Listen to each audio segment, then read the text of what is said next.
दोस्तों ये है एक BT136 ट्रैक और इसका टर्मिनल 1 पिन ये, इसका टर्मिनल 2 पिन ये और ये इसका गेट पिन।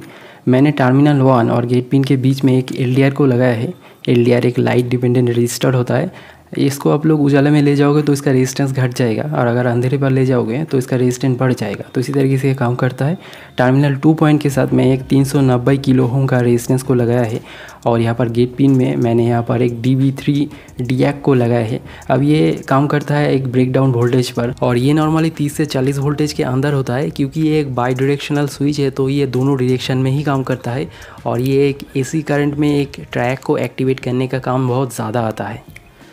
दोस्तों ये है हमारा पहला कंडीशन। जब हम पूरे सर्किट को एक लाइटिंग कंडीशन पर ले जाएंगे तो लाइट LDR पर बढ़ने पर LDR का जो रेजिस्टेंस है ये घट जाएगा, तो टर्मिनल 1 से गेट पिन में भी एक वोल्टेज आएगा और यहाँ पर भी एक वोल्टेज रहेगा, लेकिन इस वोल्टेज का जो डिफरेंस होगा ये बहुत कम होगा। तो इसी वजह से DB3 जो है एक्टिवेट नहीं होगा और इसमें कोई भी करंट इस गेट में फ़्लो नहीं होगा, तो इसी वजह से हमारा ट्रैक एक्टिवेट नहीं होगा। अब आपके दिमाग में एक सवाल तो उठ रहा है, तो टर्मिनल 1 से अगर LDR पर गेट में एक वोल्टेज आ रहा है तो उस वक्त तो करंट भी फ्लो होगा, तो उस करंट से क्यों ये ट्रैक एक्टिवेट नहीं होता? तो इसलिए एक्टिवेट नहीं होता क्योंकि LDR जो है हमारा ये लाइट पर डिपेंडेंट रहता है, तो इसका जो वोल्टेज है ये फ्लैक्चुएट करता रहता है और यहाँ पर जो करंट आता है वो भी एक शार्प और स्टेबल करंट नहीं होता है, तो इसी वजह से ट्रैक को एक्टिवेट नहीं कर पाता है। अब हमारा दूसरा कंडीशन, जब हम पूरे सर्किट को एक अंधेरे जगह पर ले जाए।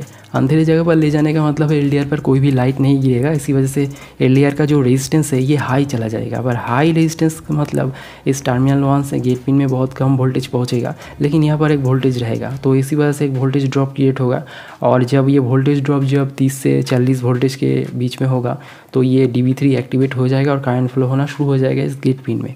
अब गेट पिन में एक करंट जाने का मतलब ये गेट पिन को एक्टिवेट कर देगा, तो हमारा BT136 जो ट्रैक है ये एक्टिवेट हो जाएगा, तो हमारा टर्मिनल 1 से टर्मिनल 2 में करंट फ्लो होना शुरू हो जाएगा। तो इसी वजह से हमारा जो LED है मतलब या फिर बल्ब है तो यहाँ पर ये एक्टिवेट हो जाएगा।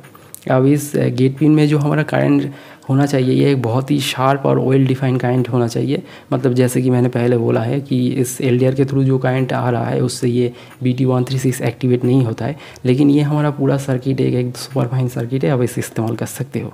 चलिए देखते हैं इस सर्किट को प्रैक्टिकल। थोड़ा सा अंधेरा हुआ कि नहीं ये जलने लगा, तो ये हमारा 100 वाट का लाइट, उसके बाद एक LED लाइट भी जला कर देखेंगे। तो ये हमारा BT136। अब इसका पिन आउट थोड़ा सा देख लीजिए, T1 T2 और गेट पिन।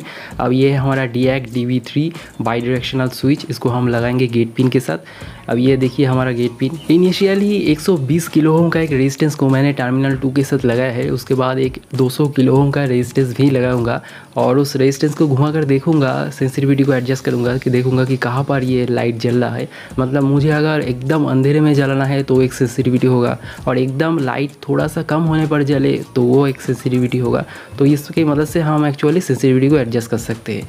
तो ये हमारा LDR जिसको हम कनेक्ट करेंगे टर्मिनल 1 और गेट पिन के बीच में। दोस्तों अभी तो फिलहाल बहुत गर्मी चल रहा है, लेकिन बारिश का मौसम आना ही वाला है, तो उस वक्त ये हमारा लैंप पोस्ट का जो स्विच है ये शॉर्ट हो भी सकता है, तो ये बहुत रिस्की सिचुएशन हो जाएगा। तो अगर आप इस स्विच को लगा दोगे वहाँ पर तो बहुत आसान हो जाएगा। इन सभी रिस्की सिचुएशन से दूर रहना। और ये रहा हमारा एक 100 वाट लाइट का कनेक्शन। अब एक तार को मैंने बीच से तोड़ा है और उन दोनों तारों को मैं एक को लगाया टर्मिनल 1 पर और दूसरे को लगाया टर्मिनल 2 पर। यहाँ पर कोई पोलैरिटी नहीं है क्योंकि ये ऑल्टरनेटिंग करंट है, तो आप लोग जस्ट लगा दीजिए एक स्विच की तरह।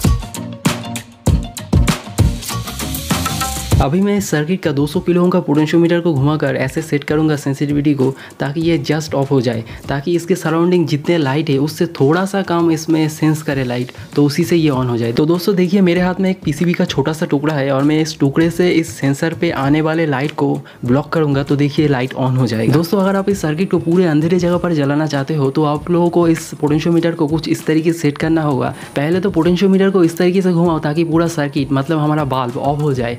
अब अंधेरे जगह पर ले जाकर पोटेंशियोमीटर को घुमाकर उस पॉइंट तक छोड़ दो जहां पर बल्ब जस्ट ऑन हो जाए। अब दोस्तों कमर्शियल लेवल पर हम पोटेंशियोमीटर को यूज़ नहीं करेंगे। पोटेंशियोमीटर का वैल्यू और उसके ऊपर लगे हुए रेजिस्टेंस का वैल्यू हम लोग माप लेंगे और उसी से सिमिलर एक रेजिस्टेंस लगा देंगे, जैसे कि मैंने यहाँ पर एक 390 किलो ओम का एक रेजिस्टेंस को लगा दिया। अब दोस्तों वीडियो अगर पसंद आए तो मुझे थोड़ा फीडबैक दे दीजिएगा ताकि मुझे भी पता चले कि मैं ठीक डायरेक्शन में आप लोगों को समझा रहा हूँ।